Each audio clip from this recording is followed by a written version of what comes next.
What you see here is a video of our internal single car garage of my house. In this shot we are panning across from the internal garage door. The garage measures 5 meters by 3 meters and we are going to go on a little tour of it in this video. We are now at the other end of the garage panning across. This garage serves a lot of purposes to the house, and one little bonus in this garage for me is I've got a little workbench in the corner of the garage. Let's explore some more.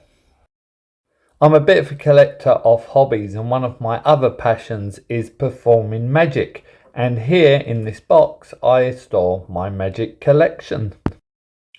Not much to say about this space, but it is a very crucial part of the garage, our laundry.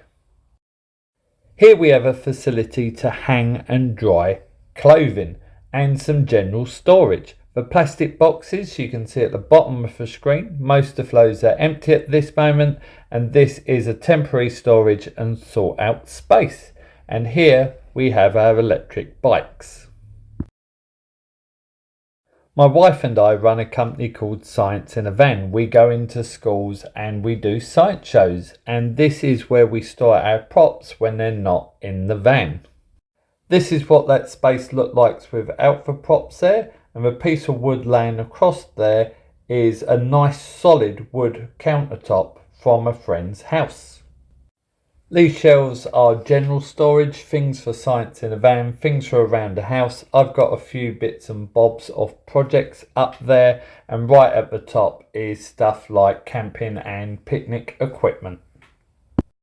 Tucked away in one corner I have a little workspace that I can spread out a little bit and make stuff happen. We're going to take a few moments exploring this fantastic tool chest. At the top I store some larger items like my planes, my bit and brace. I've got a tool roll of chisels and some auger bits, as well as a few other bits and bobs. Next up we have a selection of hand tools, including this selection of folding Japanese pull saws. I really like these and they're quite a treat to have. They're pretty good fun. As well as these, I also have some carving knives, this slide knife and a few other carving knives, as well as a box of carving chisels.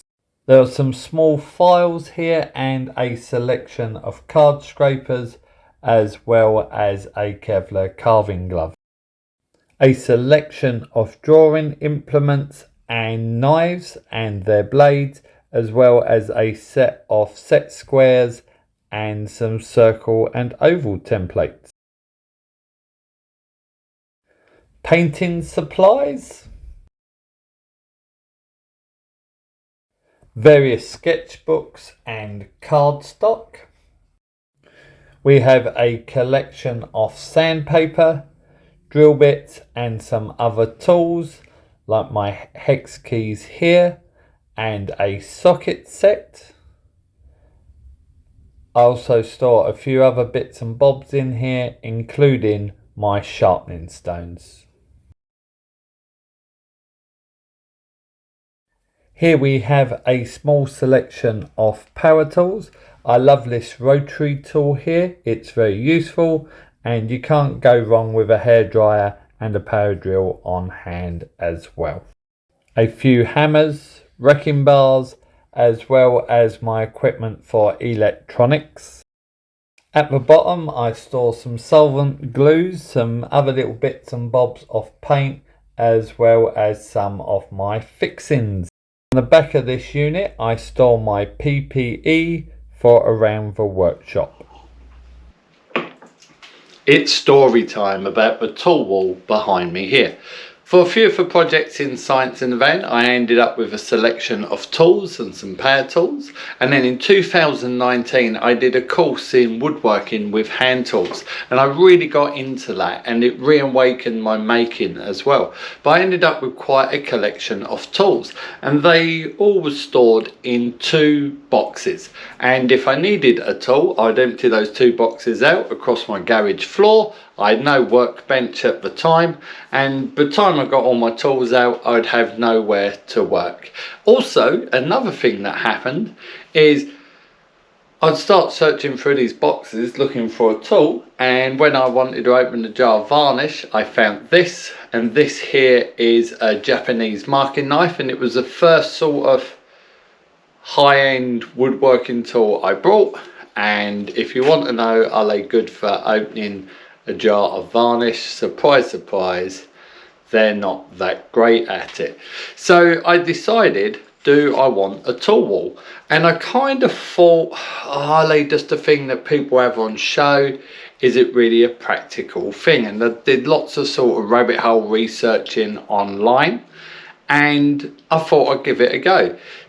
I started off with a piece of wood just laid out on my Black & Decker Workmate, and I laid the tools out there, and I left them there for a little bit, and I had a little job that needed to do, so it needed a marker hole drilled and a screw in it. And just by having the tools laid out on that board, it made that job easier. So I then invested some time and energy into the tool wall here. This tool wall is a real benefit to my workflow.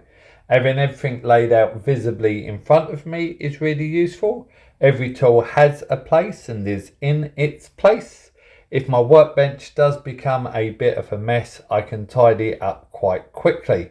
Also, it helps me to maintain and keep the tools clean and tidy. So this is my workspace. In some ways it is small, in some ways it is temporary, but it's an absolute luxury to have it. I'm very grateful that I've got this as a space to make stuff happen.